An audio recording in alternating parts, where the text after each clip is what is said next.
Welcome to Penrose Learning, where we make understanding easy. In this video, I will explain how to remove a Lexus ES 350 backseat. First, let's gather the necessary tools for this task. You will need a 10mm socket wrench, a flathead screwdriver, and a trim removal tool. Always ensure your vehicle is parked safely on a level surface with the engine off and the parking brake engaged. This preparation helps prevent any accidental movement during the removal process, ensuring your safety.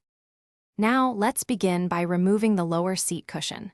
Start by locating the two retaining clips positioned at the front edge of the cushion, usually near your feet. Firmly pull upwards on the front of the seat cushion, one side at a time, to release it from these clips. Once both sides are free, slide the entire cushion forward slightly, then carefully lift it out of the vehicle. It should come out quite easily. With the lower cushion removed, we can now focus on the seat back. You'll find two 10mm bolts at the bottom of the seat back, securing it in place. Use your 10mm socket wrench to carefully remove these bolts.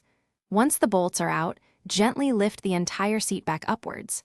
This action will disengage it from the hooks located at the top. Finally, pull the seat back away from the vehicle and set it aside. Reinstalling your Lexus ES 350 backseat is simply the reverse of the removal process. Start by aligning the seat back with the top hooks, then push down to engage them. Secure the two 10mm bolts at the bottom. Next, slide the lower cushion into place, ensuring the rear tabs are correctly seated, then push down firmly on the front to engage the clips. Always double-check that all components are securely fastened before driving. Before you go, remember to check the description below for a link to those fantastic leak-proof, meal prep containers, and other great deals we've found for you. Thanks for watching. If this was helpful, leave a like and consider subscribing. See you next time.